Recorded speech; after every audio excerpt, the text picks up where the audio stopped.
getting ready to cook the pasta. Let's make the pizza dough and knead it with our hands. Chop the tomato. Hi! It might be just the most popular Italian food of all, and it's definitely one of our favourites. It's pizza. Yummy pizza. brilliant. We're going to show you how to make it all from scratch, including a really easy base. So let's get started. Have you washed your hands, Milo? Mm-hmm. Erin? Yeah. Brilliant. So going to go through everything we need today. Equipment we'll need is a saucepan, a frying pan, a baking tray, a bowl, a grater, a chopping board, a spatula, a wooden spoon, a tin opener or can opener, a peeler, a sharp knife, a cutlery fork, knife and spoon, and a teaspoon, some measuring spoons, a rolling pin. Now that's a lot of utensils, so you may need to press pause now whilst you go and grab them all.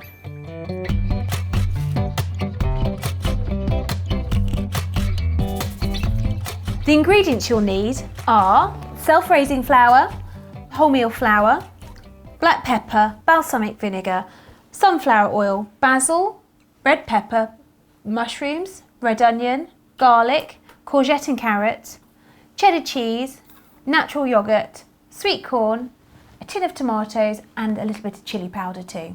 We're using reduced fat cheese, healthier than using the full fat. Again, that's a lot of ingredients, so do press pause whilst you go and find them all.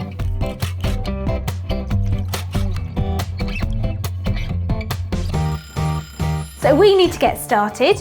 What we're going to do though is clear the decks a little bit and get everything we need to make our flatbreads ready for our pizza base. I'm going to get Milo to put the yoghurt into the bowl. There we go, Milo. Just tip it in. Just tip it in.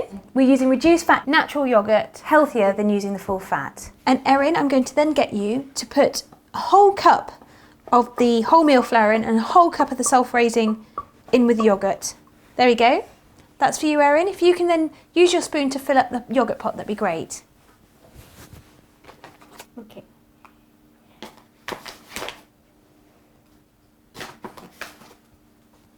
There we go, that's about 5 spoonfuls there.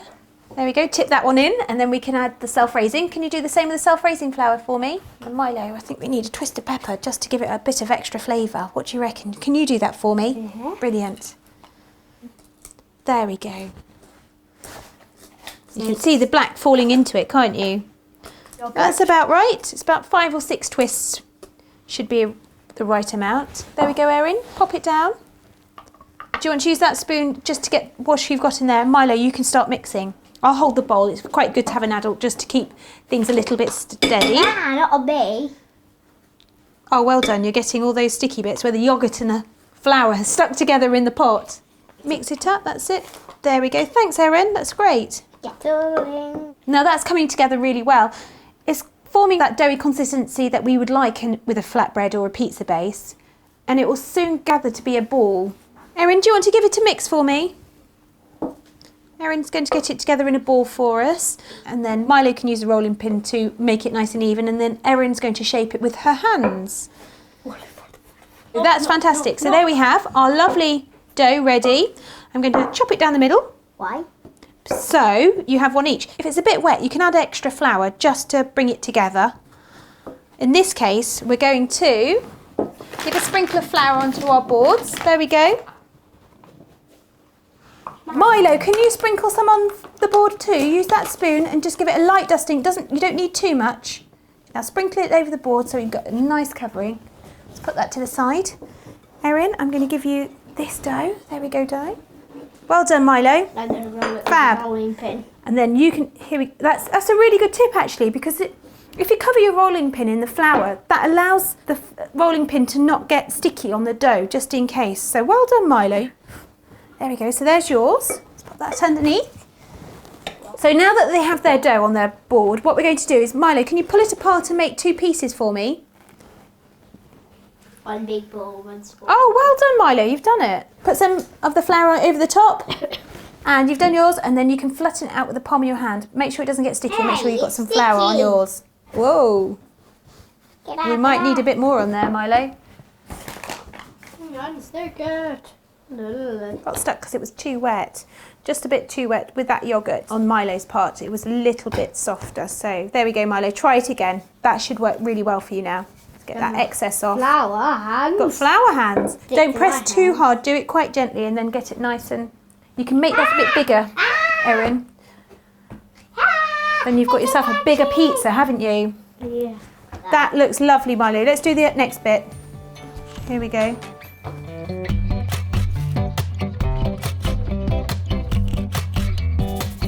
So they've shaped and moulded and flattened their flatbreads, ready to go on the pan. That's really well done, Erin. And nice work there, Milo. We're going to pause now and wash our hands. We'll see you in a second.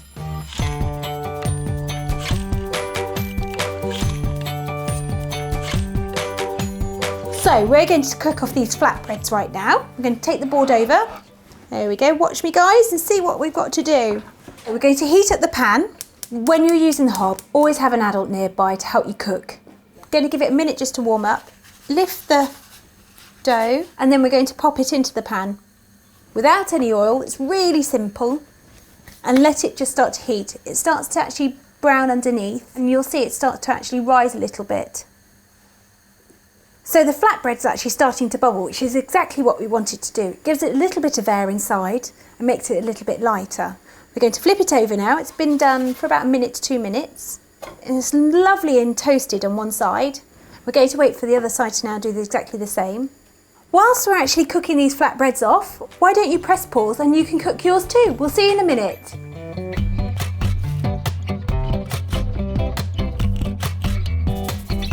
We're on the next stage now. We need to make the tomato sauce. We've cooked off our flatbreads and we need to let them cool. So we're going to put them on the baking trays ready.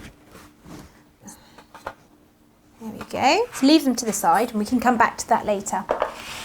We've washed all our veg. If you haven't, now's a great time to press pause.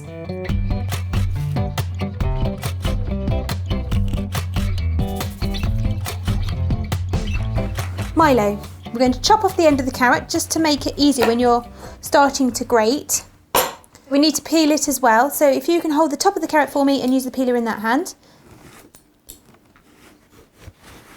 Well done, Milo, that's fantastic. Erin, I'm going to get you to chop up the pepper for me. We're going to make it into slices, but first of all, really important, take off the bottom so we don't let it rock and roll everywhere.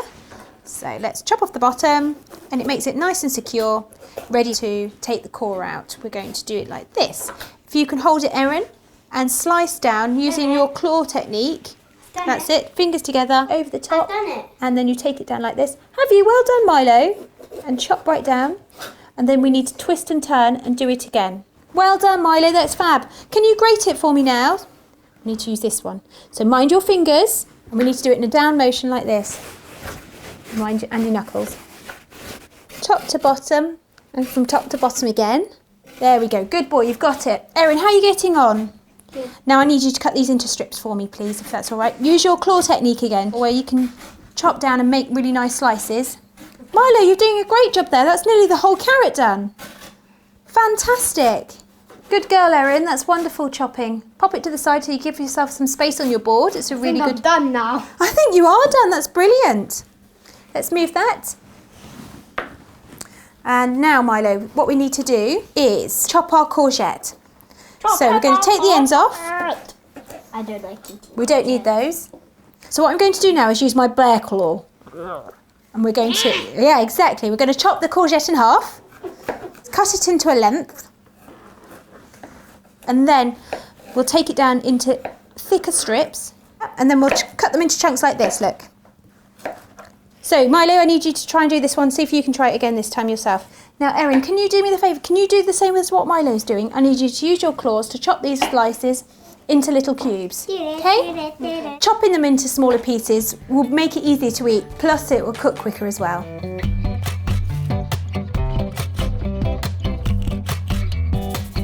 So, just for speed, I'm going to chop the onion and garlic myself. Taking the top off. Using the bridge to cut through and have 2 equal halves, giving them a quick peel and keeping the root intact because it stops that stinging happening in your eyes, or should lessen it at least. I'm using the bridge now to actually slice down into the onion, giving myself some nice even slices, and then using the claw to go back and dice it. The bigger it is, the more texture you'll have. Now we're going to go ahead and do the garlic. Garlic. This way you can actually do it fork secure. I'll show you how to do I it. do it? Let me take the... Skin off. Yeah. So there we are. There's a piece of garlic. Let's use the fork. And what I need you to do is stab it and then slice it into nice thin slices. You remember how we did it before, Milo? And you just cut down.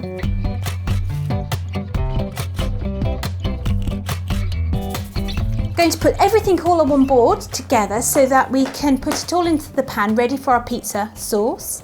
There we go. Look at all those colours. Don't they look like a rainbow? So let's take them to the side. I missed. So we're going to get the sauce ready. We're going to turn the heat on the pan. We need 2 teaspoons of sunflower oil. Let this heat for a minute. There we go. And then we're going to add the onion, garlic and pepper into the warm oil. Fizzy, fizzy. Fizzy, fizzy. And then we need a wooden spoon To mix it. to give it a mix. We're going to cover the vegetables all in oil and let them cook through evenly. Do that for 2 minutes.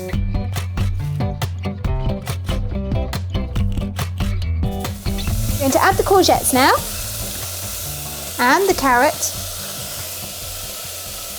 and cook these off. Can you see the colours? Don't they look beautiful? Yes, I did. Why don't you press pause now whilst these cook through?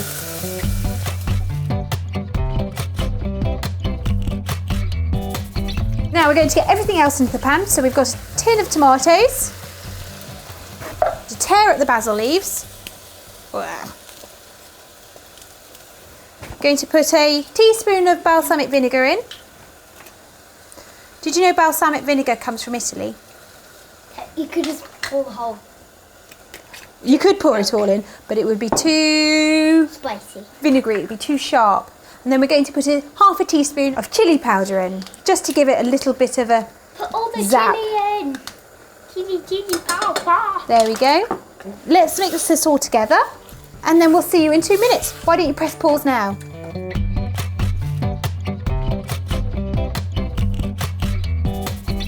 So we're going to give a good twist of black pepper. Let it stew down for about 15 minutes. So why don't you press pause now?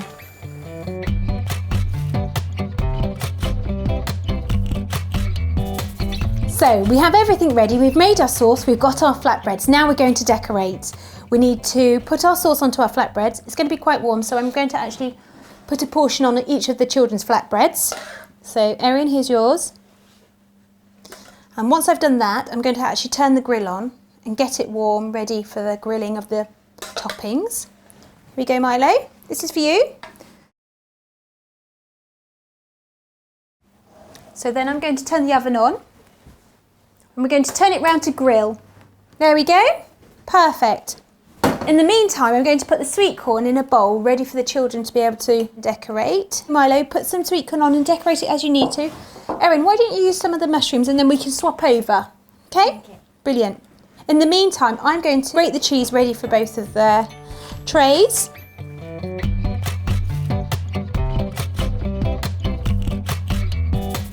So there we are, we've grated the cheese. And I'm making these two for Miller.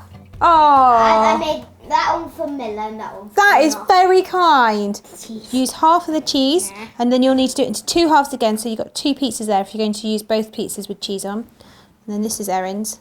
Well done, you're decorating the other one, Erin. Oh, look at that. Is that a smiley face? Yeah. I can see it.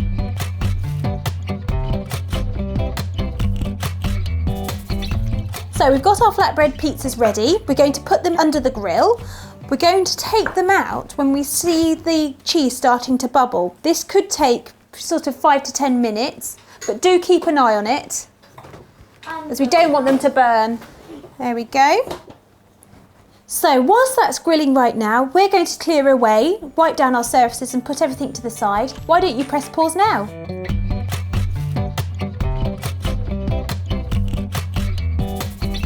We're going to check on the pizzas now that we've cleaned our surfaces. Should we have a look? Yeah.